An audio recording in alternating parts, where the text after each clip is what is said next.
ફરી એકવાર ઈશ્વરનો પૂરા હૃદયથી આભાર માનીએ છીએ કે પ્રભુએ આજે આ પ્રાર્થના કરવાનો સમય આપ્યો છે. પ્રભુએ જ્યારે આખી રાત આપણને સાચું સંભાળીને રાખ્યા છે અને પ્રભુએ ફરી એકવાર એના સાનિધ્યમાં આપણને પ્રભુએ સારી તંદુરસ્તી સાથે ઊભા કર્યા છે. તે માટે ઈશ્વરનો આભાર માનીએ છીએ. ભલા ધર્મજનો, આજના દિવસે પ્રભુએ આપણી પર ઘણી એની કૃપાઓ વરસાવી છે. એ માટે ઈશ્વરનો આભાર એટલે માનવો રહ્યો અને એ કૃપા આપણી પર વરસાવી છે એની સાબિતી એ છે કે પ્રભુએ આપણને જીવિત ઊભા કર્યા છે. એ એનો મોટો આશીર્વાદ છે. આજે પણ આપણે શ્વાસ લઈ શકીએ છીએ, એ પ્રભુનો મોટો આભાર છે. તો જો પ્રભુએ આપણને જીવિત ઉઠાડ્યા છે આજે, તો ચોક્કસપણે આપણે ખાતરીથી કહી શકીએ કે મારો પ્રભુ હંમેશને માટે મારી સાથે જ છે, રહેશે અને રહેવાનું જે એણે વચન આપ્યું છે એ આજે પણ એ સાબિત કરી બતાવે છે કે પ્રભુ આપણી સાથે છે. માથીનો 28મો અધ્યાય કડી 20માં પ્રભુનું સુંદર વચન કહે છે કે હું યુગના અંત સુધી સદા તમારી સાથે છું. અને વાલા ભક્તજનો,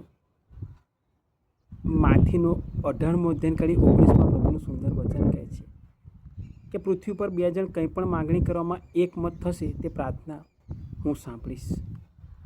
18થી 20માં પ્રભુ કહે છે કે 2 કે તેથી વધારે ભેગા મળીને મારા નામે જે પ્રાર્થના કરવામાં આવશે તે હું હાજર હોવાનો છું. હું પ્રભુને આજે કહું છું, પ્રભુ અત્યારે હું અહીંયા એકલો નથી, પણ તમે મારી સાથે છો. એટલે હું અને તમે, એટલે તમારી હાજરી અહીંયા અચૂક છે જ, એ હું અનુભવ કરું છું. કારણ કે તમે એવું કહ્યું છે કે 1 જણ પણ જો મારા નામે પ્રાર્થના કરવામાં આવશે, તમારી ઘરની ઓરડીમાં તમે બેસીને બારણા વાસીને તમે જો પ્રાર્થના મારા નામની કરશો તો એ પ્રાર્થના હું સાંભળીશ. પવિત્ર બાઇબલ આપણને એવું કહે છે. ત્યારે વાલા ભક્તજનો, આ સુંદર તક ન ગુમાવતા આજે પ્રભુનો વિશેષ આભાર માનીએ અને પ્રભુને કહીએ કે પ્રભુ તે જે કંઈ કૃપા મારી પર વરસાવી છે એ માટે તારો વિશેષ આભાર માનું છું. જે કૃપા અમારા પ્રભુ તું જો અમારી પર વરસાવી શકે છે, બીજું અન્ય કોઈ પણ ના વરસાવી શકે. કારણ કે અમે બધા દુનિયાદારીના માણસો છીએ અને તું તો સ્વર્ગમાં વસનારો પ્રભુ છે. તો મારા પ્રભુ, તે તારા સ્વર્ગમાંથી મારી પર જે નજર કરી છે આજે, એ જ તારો મોટો આભાર છે. કારણ કે હું એવું કહી શકું કે હું આને લાયક નથી. આજે તું મારી પર તારી નજર ફેરવ એના લાયક હું નથી, તો પણ મારા પ્રભુ ત્યાં તારી કૃપા મારી પર વરસાવી છે અને તે મને સહી સલામત ઊભો કર્યો છે આજે. તો હું વિશ્વાસથી કહી શકું છું કે મારા પ્રભુ તો આખો દિવસ પૂરવાનો છે, મારી પાસે મારી સાથે રહેવાનો છે. એ માટે વિશેષ તારો આભાર માની છે. એકવાર એક માણસ સિંહનો શિકાર કરવા ગયો. સિંહનો શિકાર કરવા ગયો એટલે માણસે સિંહને ગોળી મારી, તો સિંહ એ ગોળી સિંહને વાગીને સિંહ બચી ગયો. સિંહ માણસની પાછળ પડ્યો. આ માણસ દોડતો એક ઝાડ ઉપર ચડી જાય છે. સિંહ નીચે હોય છે અને એ માણસ જ્યારે ઝાડ પર ચડી જાય છે ત્યારે એ ઝાડ ઉપર એક વાંદરો હોય છે. ત્યારે સિંહ વાંદરાને કહે છે કે આ માણસ મારો જીવ લેવા તાકતો હતો, મારો જીવ લેવા માટે આવ્યો હતો, એટલે તું એને ધક્કો નીચે માર એટલે નીચે પડી જાય, એ મારો શિકાર છે. ત્યારે વાનરે સિંહને સુંદર જવાબ આપ્યો કે જવા દો ને, હવે છોડો. આવો વાનરે જવાબ જ્યારે આપ્યો ત્યારે એ ઝાડ ઉપર એ વાનર અને પેલો માણસ બંને, આ વાનરને એક સેજ ઝોકું આવી ગયું એટલે સિંહે પેલા માણસને કીધું કે એક કામ કર, તું વાનરને નીચે ધક્કો માર તો હું તને બક્ષીશ, તને છોડી દઈશ, હું તારો જીવ નહીં લઉં. માણસે તરત વાનરને ધક્કો માર્યો, પણ વાનરે વચ્ચે એક ડાળી ઝાડની પકડી લીધી એટલે વાનર બચી ગયો, નીચે ન પડ્યો. ત્યારે સિંહે વાનરને કીધું, જોયું ને, મેં તને જ્યારે એને ધક્કો મારવાનું કીધું તો તે એને ધક્કો ના મારે, તે એવું કીધું જવા દો ને હવે. પણ જો મેં એને કીધું કે તું વાનરને ધક્કો માર તો કેવો તને તરત ધક્કો મારી દીધો. ત્યારે વાનરે કીધું કે જવા દો ને, આપણે એના જેવા ક્યાં થઈએ, એ માણસ છે, આપણે એના જેવું નથી થવાનું, આપણે પ્રાણીઓ છીએ. આ વાનરનો જવાબ.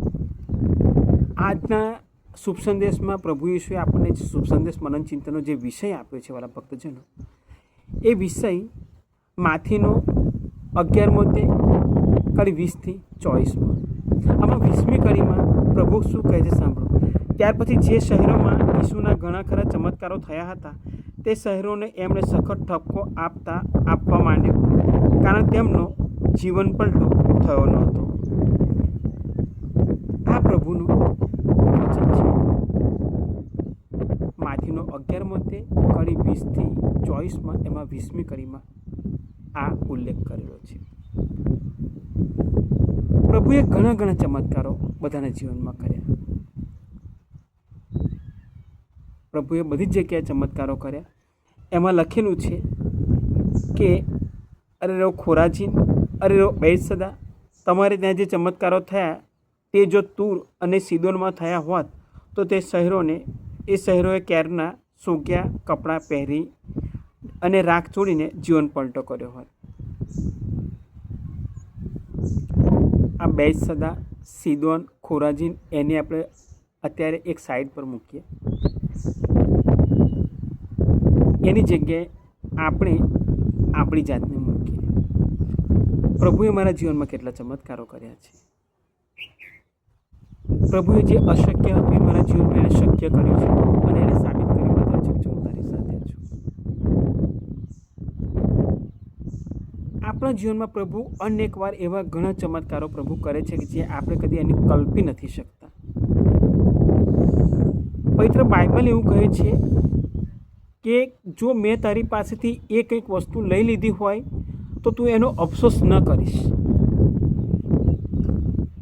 એના બદલામાં હું તારી પર એવી કૃપા વરસાવીશ, હું તને એવું પણ આપીશ જે ત્યાં કદી કલ્પી પણ નહીં શક્યું હોય. આ ખાલી ઈસુ ખ્રિસ્ત કરી શકે. ત્યારે વાલા ભક્તજનો, આપણા જીવનમાં પ્રભુએ ઘણા ચમત્કારો કર્યા છે. ઘણા ચમત્કારો તો આપણને કદાચ યાદ પણ નહીં હોય કે મારા પ્રભુએ આ મારા જીવનમાં કર્યું હતું, ત્યારે હું આ જગ્યા પર પહોંચ્યો છું. આપણા જીવનમાં જે કંઈ શરૂઆત થઈ છે એ આપણા ઈશ્વરે કરી છે. આપણા જીવનમાં આપણે અત્યારે જે કંઈ સ્ટેટસ પર છીએ એ આપણા ઈશ્વરની કૃપાના લીધે છીએ. આપણે વાલા ભક્તજનો, પણ આપણે આ દુનિયાદારીમાં એટલા બધા ગળાડૂબ થઈ ગયા છે કે આપણે ઈશ્વરનો આભાર માનવાની તો વાત દૂરની રહી, પણ આપણે એણે આપણને જે પોઝિશનમાં હતા એથી ઉઠાવી અને આપણને ધરતી પરથી ઉઠાવી અને એણે આપણને આકાશ તરફ ઊંચા લઈ લીધા છે, એ પણ આપણે ભૂલી ગયા છે. એણે આપણા જીવનમાં ઘણા ચમત્કાર, એક મોટો ચમત્કાર જો એ હોય તો આપણે એ માનીએ કે પ્રભુએ મારા જીવનમાં મોટો ચમત્કાર એ કર્યો છે કે હું ગમે તેટલો ખરાબ છું પણ મારા પ્રભુએ મને છોડી નથી દીધો. એક મોટો બીજો ચમત્કાર એ પ્રભુએ આપણા માટે કર્યો છે કે એણે એનો જીવ આપણી માટે આપી દીધો છે. વાલા ભક્તજનો, આપણો પ્રભુ ઈસુ એવા છે કે જે એમનો સ્વભાવ ક્યારેય બદલતા નથી. આપણે ગમે તેટલા પાપ કરીએ, ગમે તેટલા ખોટા કામો કરીએ, પણ પ્રભુ એ રાહ જોઈને બેઠા છે. જેમ પેલો ઉડાવ દીકરો, એના બાપને એવી આશા હોય છે કે મારો દીકરો આજે નહીં તો કાલે પણ પાછો આવશે, અને એ આવે છે. અને ત્યારે એ આવે છે તો પણ એ તમે બધા જાણો છો ઉડાવ દીકરાની વાત. એમાં બાપ છોકરાને મળવા માટે દોડે છે, છોકરો બાપને મળવા માટે નથી દોડતો. છોકરાએ આટલી બધી ભૂલ કરી છે તો પણ એના પપ્પા એને મળવા માટે દોડે છે, એને ઘણી વાર કરી દે છે. એવા આપણા પ્રભુ ઈસુ ખ્રિસ્ત છે. આપણે પાપી છીએ. પ્રભુ પવિત્ર બાઇબલ આપણે એવું કહે છે કે પ્રભુ પાપીને જ પ્રેમ કરે છે. આજે પ્રભુ પાસે એ આશા પૂરેપૂરી રાખીએ, વિશ્વાસ પૂરો પ્રભુ પર રાખીએ કે પ્રભુ તું મારા જીવનમાં જે કંઈ કરી રહ્યો છે તું મારા સારા માટે જ કરી રહ્યો છે. અત્યારે ના સમજાય તો કંઈ વાંધો નહીં, પણ પ્રભુએ સાબિત કરી બતાવશે કે જો આટલા માટે મેં તારા જીવનમાં આવું કર્યું હતું. તો આજે જેમ શુભ સંદેશ આપણને એવું કહે છે, એ શુભ સંદેશમાં એવું વર્ણન કરવામાં આવ્યું છે કે પ્રભુએ જો જેમના જીવનમાં ચમત્કારો કર્યા, જો એવા ચમત્કારો કોઈક વિધર્મીના જીવનમાં જો પ્રભુએ કર્યા હોત તો એમણે ક્યારનાય પ્રભુને અપનાવી લીધા હોત. આ આપણને આજે પ્રભુ એવું કહેવા માગે છે કે મેં તમારા જીવનમાં જો ચમત્કારો જે કર્યા છે એ જો મેં બીજા કોઈ અન્ય ધર્મના લોકોમાં કોઈક નામ જો કર્યો હોત તો એ મારો કેટલો બધો આભાર માનત. એ આભાર આજે આપણે નથી માની શકતા. એ પ્રભુ આજે આપણને એવું કહેવા માગે છે. તો મારા ભક્તજન, યુએલનો બીજો અધ્યાયન કડી 12 પ્રભુનું સુંદર વચન કહે છે કે હજુ પણ કહું છું, પૂરા દિલથી મારા તરફ પાછા વળો, એકવાર યુટર્ન લઈએ, પ્રભુ તરફ વળીએ. પછી પ્રભુ આપણા જીવનમાં કેવો યુટર્ન લે છે એ આપણને પ્રભુ બતાવશે. પૂરેપૂરો પ્રભુ પર વિશ્વાસ રાખીએ અને પ્રભુને કહીએ કે મારા પ્રભુ, આ જીવન તે મને જે આપ્યું છે હું તને તારા હાથમાં સોંપું છું. કદાચ હું તારો આભાર માનવાનું ભૂલી ગયો છું, તો મારા પ્રભુ આજે હું તારો હરેક પરિસ્થિતિ માટે આભાર માનું છું. તે મને જે કંઈ આપ્યું છે એ માટે હું તારો આભાર માનું છું. તું મને તારાથી દૂર ના થવા દઈશ, કારણ કે તારી નજર જો મારી પર નથી હોતી ને તો મારા પ્રભુ મને શાંતિ નથી મળતી. હું ગભરામણ અનુભવ કરું છું, હું બેચેન રહું છું. પણ મારા પ્રભુ, રોમનો 8મો અધ્યાય કડી 31 તારું સુંદર વચન કહે છે કે જો હું તારા પક્ષમાં છું તો તારી સામે કોણ ટકી શકવાનું. પણ આ ચિંતા હું એટલા માટે કરું છું કે બધો બોજો હું મારા માથે રહીને ભરું છું, એટલે અમારી ચિંતા થાય છે. પ્રભુ, તારા ચરણોમાં બધું મૂકી દઉં છું. તું સંભાળી લે, પરિસ્થિતિ ગમે તેવી છે પણ તું સંભાળી લે. બસ મારે તારો આભાર માનવો છે. આજના શુભ સંદેશમાં એ જ 11મો અધ્યાય કડી 20 થી 24 તમે એ જ કહેવા માગો છો કે મેં તારા જીવનમાં જે કંઈ કર્યું છે એને તું આભાર માનતા શીખ. ને એક સાચા ખ્રિસ્તી તરીકે આપણે પ્રભુનો હરેક પરિસ્થિતિમાં આભાર માનવો જ જોઈએ, માનવો જ જોઈએ ને માનવો જ જોઈએ. કોક આપણી માટે એક નાનામાં નાનું કામ કરે તો આપણે ક્યારેય એને થેન્ક યુ કહેવાનું ના ભૂલીએ. એ આપણા પ્રભુ આજે આપણા પ્રભુ ઈસુ આપણને શીખવાડે છે.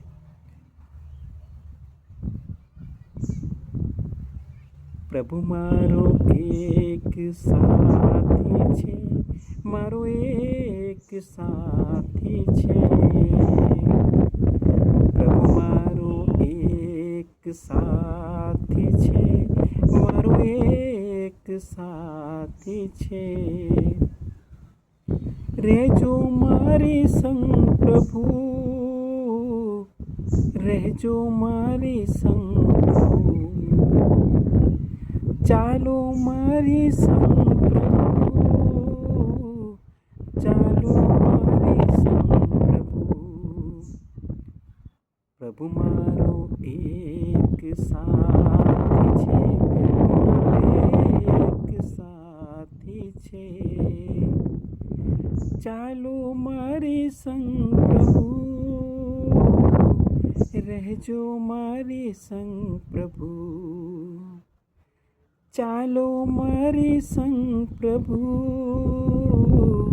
રહેજો મારી સંગ પ્રભુ. મારા પ્રભુ, આજ માટે નહીં, કાલ માટે નહીં, જિંદગીની છેલ્લી ક્ષણ સુધી મને તારી જરૂર છે, રહેશે અને રહેવાની.